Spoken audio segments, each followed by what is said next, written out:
প্রথমবার নতুন একটা পদ্ধতিতে তোমরা পরীক্ষা দিয়েছো, সেখানে এই 4th সেমিস্টারের পরীক্ষা যেখানে ব্যাখ্যামূলক বা বর্ণনামূলক প্রশ্নের উত্তর তোমাদেরকে করতে হয়েছে। আর এখন পরীক্ষা শেষে তোমরা চিন্তান্বিত হয়ে রয়েছো, জানতে চাইছো, বিভিন্ন বিষয়ের ক্ষেত্রেই জানতে চাইছো যে সেই বিষয়ের ক্ষেত্রে কেমন নম্বর উঠছে, খাতা দেখা কেমন হচ্ছে, বা সেখানে কোথাও কোনো গ্রেস মার্কিং আছে কিনা, এইরকম নানান প্রশ্ন তোমাদের তরফ থেকে আসছে। এর আগে কিন্তু বেশ কতগুলো বিষয় সম্পর্কে তোমাদের জানিয়েছি, যেমন সেখানে বাংলা সম্পর্কে জানিয়েছি, ইংরেজি জানিয়েছি, অঙ্কের ক্ষেত্রে জানিয়েছি, তেমনি তোমরা বিভিন্ন বিষয় সম্পর্কেই জানতে চাইছো।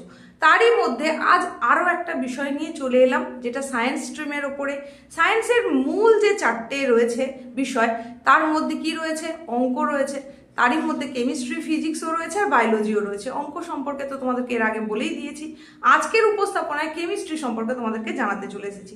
যদিও এটা আমার নিজের বিষয় তো একেবারেই নয়, কিন্তু এই বিষয়ের খাতা যিনি পেয়েছেন তার সঙ্গে কথা বলে তোমাদের প্রশ্ন অনুযায়ী সেই উত্তরগুলো নিয়ে চলে এসেছি ছোট্ট এই উপস্থাপনার মধ্যে দিয়ে। তাই মনোযোগ সহকারে তোমাকে শুনতে হবে যদি তুমি চিন্তান্বিত হয়ে থাকো। প্রথম কথা বলি যে পরীক্ষাটা কিন্তু তোমার দেওয়া হয়ে গেছে। এই জায়গায় এখন খাতা দেখার কাজ চলছে। প্রথম দফার খাতা দেখাও শেষ হয়ে গেছে, সেটা বলেছি। দ্বিতীয় দফার খাতা দেখা চলছে এবং সেটাও প্রায় শেষের পথে। যে কিছু খাতা বাকি রয়েছে সেটাও কিন্তু একদম হাতে গোনা খাতাই বলা যায়। তো এই মুহূর্তে দাঁড়িয়ে তোমরা চিন্তা করছো ঠিকই যে কেমন নম্বর উঠছে বা তোমার পরীক্ষা অনুযায়ী কেমন নম্বর হবে, কিন্তু যেটা আলটিমেট শেষ কথা সেটা হচ্ছে যে পরীক্ষাটা তোমার দেওয়া হয়ে গেছে, নম্বর সেই অনুযায়ী তুমি পাবে, যেমন পরীক্ষা দিয়েছো সেই মোতাবেক। তাহলে এখানে এখন খুব বেশি চিন্তা করে কিন্তু কিছু লাভ নেই। তুমি আলাদা করে চিন্তা করলে সেখানে নাম্বার বেশি আসবে, না চিন্তা করলে নাম্বার কম আসবে, এরকম তো ব্যাপারটা নয়। তবুও তোমাদের একটা সিনারিও জানার আগ্রহ থাকে, আগ্রহ রয়েছে, তাই তোমরা বারবার জানতে চাইছো। আর এই কেমিস্ট্রি বিষয় সম্পর্কে কিন্তু অনেকেই জানতে চেয়েছো। আর সেখানে তোমাদের যে উদ্বেগটা দেখতে পেলাম সেই অনুযায়ী কিন্তু বাস্তব চিত্রটাও অনেকটাই একই। হ্যাঁ, এই কেমিস্ট্রি বিষয়ে যেমন অনেকেই রয়েছে খুব ভালো নম্বর পাচ্ছে, তেমনি কিন্তু বেশ কিছুজন রয়েছে যাদের নম্বরটা একেবারেই কাঙ্ক্ষিত নয়। খুব ভালো করে বুঝে নাও, তুমি যে স্ট্রিমটা বেছে নিয়েছো সেটা হচ্ছে সায়েন্স স্ট্রিম। এই সায়েন্স স্ট্রিমের একটা মেন সাবজেক্ট কেমিস্ট্রি, সুতরাং সেটাকে হেলাফেলা করে পড়াশোনা করে কোনো রকমে শুধু পাস উঠছে কিনা, গ্রেস নম্বর দিয়ে পাস হচ্ছে কিনা, এটা জানতে চাওয়াটা কিন্তু কোনো কাজের কথা হলো না। কারণ ভবিষ্যতে তোমাকে আরও এগিয়ে যেতে হবে আর এই বিষয়গুলো নিয়েই এগিয়ে যেতে হবে। তো তার শুরুতেই যদি কোনো রকমে পাস হয় তাহলে পরবর্তীতে গিয়ে কি হবে? এই কথাগুলো আমি বলতে চাইছিলাম না, কিন্তু তোমাদেরকে বর্তমান সিনারিওটা জানানোর জন্যই এটা বলতে হচ্ছে। দেখো, তোমাদের যত স্টুডেন্ট রয়েছে এই কেমিস্ট্রির ওপরে, তার মধ্যে বেশিরভাগজন ভালো নম্বর পেয়েছে এটা তো একেবারেই বলতে পারবো না, আবার খুব খারাপ নম্বর হয়েছে এমনও কিন্তু নয়। তবে এখানে কিন্তু যে 30%-এর রুলসের কথা বলা হয়েছে উচ্চ মাধ্যমিক শিক্ষা সংসদের তরফ থেকে, সেই 30% মার্কসের নিচে মার্কস পেয়েছে এরকম কিন্তু বেশ কিছু রয়েছে, এবং সেটা বলা যায় প্রায় 15% স্টুডেন্ট কিন্তু 30%-এর নিচে নম্বর পেয়েছে। হ্যাঁ, তাহলে এই যে নম্বর যাদের এতটা কম হলো সেগুলোকে কি করা হবে? গ্রেস নম্বর, যেটা একটা অলিখিত নম্বর, সেই সম্পর্কে তোমাদের বলি যে নাম্বারটা দিলেও কত দেওয়া হবে তোমার নিজের কি মনে হয়? তুমি যদি একটা পরীক্ষা দিয়ে 2, 3, 4 নম্বর পাও, সেখানে তোমার পাস মার্কিং যত প্রয়োজন সেখানে 5, 6, 7, 8 সমস্তটা কি দিয়ে দেওয়াটা ঠিক? সেটা যেমন নয়, তেমনি যেহেতু সেমিস্টার পদ্ধতিতে পরীক্ষা, সেমিস্টার পদ্ধতিতে এই পরীক্ষাটা চালু হওয়ার থেকে মানে পদ্ধতিটা শুরু হওয়ার থেকে নানান বিতর্ক, সেই কারণে সেই বিতর্ক চাপা দিতে হয়তো তোমাদের জন্য অনেক কল্যাণমূলক চিন্তাভাবনা বোর্ডের তরফ থেকে নেওয়া হবে, কিন্তু আদৌ সেটা তোমাদের জন্য কতটা কল্যাণকর সেটা কিন্তু তোমাদেরকেই ভাবতে হবে। এইবার আসি ইনস্ট্রাকশনের কথায়, যে এক্সামিনারদের কাছে বোর্ডের তরফ থেকে কি ইনস্ট্রাকশন আছে। বোর্ডের তরফ থেকে যে ইনস্ট্রাকশন আছে তার সমস্তটা তোমাদের জন্য পজিটিভ। কীরকম? সেখানে পরিষ্কার বলে দেওয়া হচ্ছে তুমি অ্যাটেম্প্ট করেছো এবং সেই অনুযায়ী সঠিক উত্তরের আশেপাশে যদি নাম্বার হয় তোমাকে কিন্তু পূর্ণ নম্বর দিতে হবে। পরীক্ষকের পছন্দ হয়নি বলে সেটা কেটে দিতে পারবেন এমন কিন্তু করা যাবে না।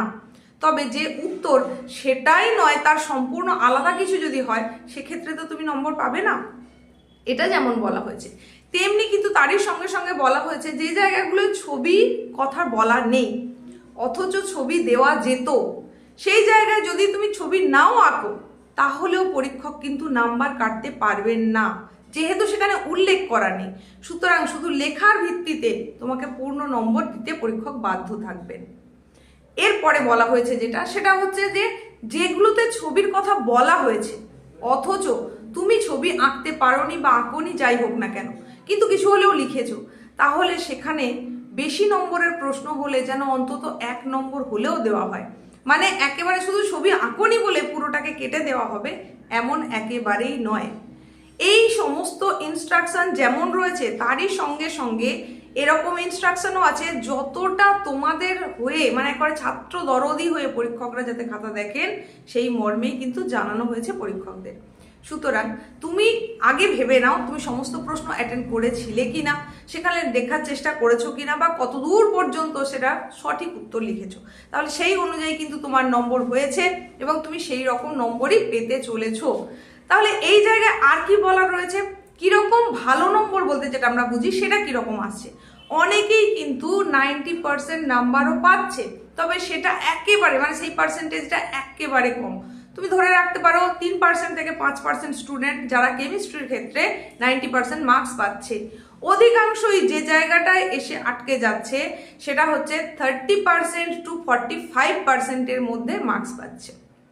হ্যাঁ, এই জায়গাতে এসেই আটকে যাচ্ছে। আর বেশ কিছু তো রয়েইছে, বললাম যে তারা হয়তো মানে সেই অর্থে মানে সায়েন্স নিলে যেরকম ভাবে লেগে থাকার কথা সেইভাবে নিশ্চয়ই সারা বছর লেগে না থাকার কারণেই নাম্বারটা এরকম হয়েছে। অনেকেরই নাম্বার কিন্তু 3, 4, 5, 6 গিয়েও আটকে যাচ্ছে। এবার তোমাদের তরফ থেকে যে প্রশ্নটা বারবার এসেছে যে ম্যাম আমার 5-7 নম্বর হচ্ছে, বা কেউ জানিয়েছো আমার 9 নম্বর হচ্ছে, তাহলে আমাকে কি গ্রেস দিয়ে দেওয়া হবে? আগেই বললাম গ্রেস কথাটার আমরা জানি যে এটা অলিখিত অদৃশ্য, কিন্তু সেখানে কোনো লিখিত ইনস্ট্রাকশন তো থাকে না। তো তোমাদের কথা ভেবে যে এক্সামিনাররা খাতা দেখছেন তারা অনেক সময় দিয়ে দেন নাম্বারটা, কিন্তু সেই নাম্বার দেওয়ার জায়গাটাকে থাকতে হবে। তোমার যদি সেই জায়গাটা থেকে ছিল তাহলে তুমি অতি অবশ্যই নাম্বারটা পাবে এবং পাসও করে যাবে।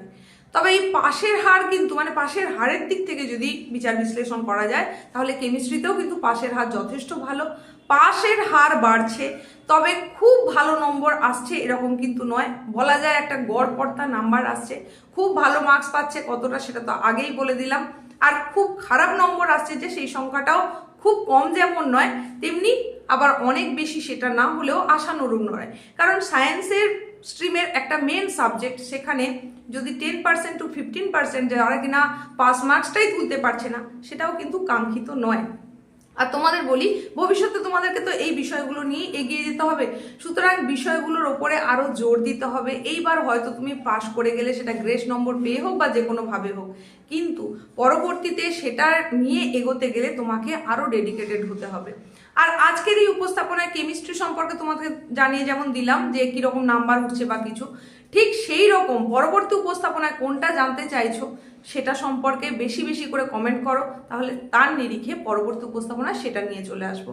অনেকেই কমার্সের বিভিন্ন বিষয়ের কথা বলেছো, আবার অনেকে আর্টসের কথাও বলেছো। তো তোমাদের চাহিদা মোতাবেক তোমাদের যত বেশি কমেন্ট যে বিষয়ের ওপরে আসবে সেই অনুযায়ী কিন্তু পরবর্তী উপস্থাপনায় সেটা নিয়ে চলে আসবো। প্রত্যেকে সুস্থতা কামনা করে এখনকার মতো শেষ করলাম।